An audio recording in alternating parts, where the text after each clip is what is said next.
Okay, let's just jump right in. We tend to think of life as, soft, organic, kind of squishy. But what if I told you that at its very core, life is actually running on a hidden engine, an engine made of metal? I mean, think about it for a second. Why those colors, specifically? Why is the stuff that carries oxygen through our veins that deep, rich red, while the little solar panels on every single leaf are a vibrant green? It seems like such a simple question, right?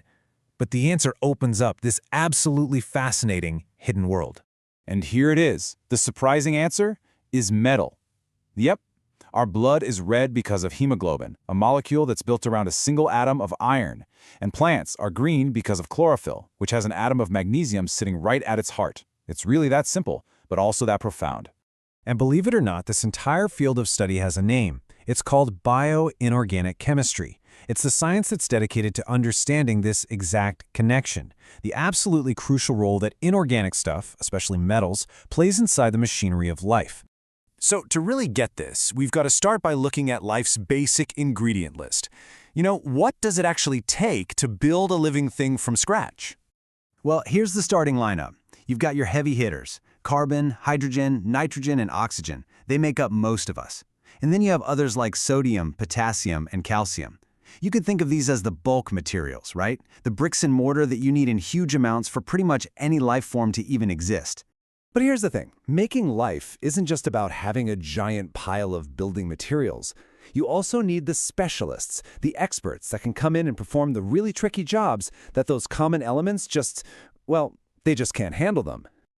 And this is where we meet our heroes, the trace metals. Now, don't let the trace part fool you. They might be around in tiny amounts, but their impact is absolutely massive. So, a trace metal is pretty much what it sounds like. It's an element we find in really low concentrations, but it performs a super specialized job. And just to be clear, these are 100% essential for life. But unlike the bricks and mortar, you only need them in these tiny, precise amounts. The list includes some familiar names like iron and copper, but also some more exotic ones like vanadium and molybdenum. So let's check out a few of these specialists. Take chromium, for instance. It's essential for managing your blood sugar. Then there's manganese. This little metal is a key player in the very first step of photosynthesis. The part that literally rips water molecules apart to release the oxygen we're all breathing right now. No manganese, no oxygen. It's that critical. Next up, we've got the enzyme activators. The best way to think about these metals is like spark plugs for some of life's most important chemical reactions. Vanadium and molybdenum help power enzymes that pull nitrogen right out of the air to make fertilizer for plants. Nickel is crucial for enzymes that deal with nitrogen waste. Without these metals, these critical biological engines would just completely stall out. And of course, there are the oxygen movers. We already met iron, the heart of hemoglobin that carries oxygen in our blood. But get this, in other creatures, like crabs and spiders, that job is done by a copper-based protein called hemocyanin, which is why their blood is blue, not red. How cool is that? It's just two different metals solving the exact same vital problem. How do we move oxygen around? Okay, to really see how deep this connection goes, let's zoom in and do a little case study on just one of these metals, iron.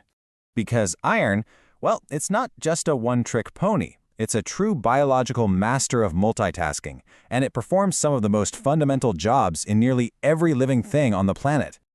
I mean, the versatility of iron is just incredible. First, it's at the absolute heart of the system our cells use to generate energy. Second, it manages oxygen, not just moving it around in our blood, but also storing it in our muscles.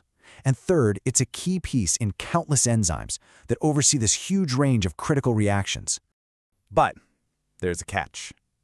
As essential as iron is, free-floating iron can also be super toxic. It can create all these damaging things called free radicals. So life had this huge puzzle to solve. How do you get enough of this vital metal without letting it run wild and just cause chaos? And the solution that life came up with is just so elegant.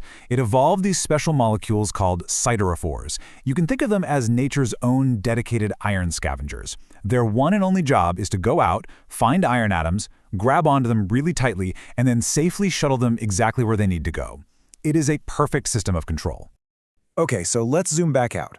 We've seen how these individual metal atoms are doing all these tiny, super specific jobs, but what does it all mean when you put it all together? What's the big picture here?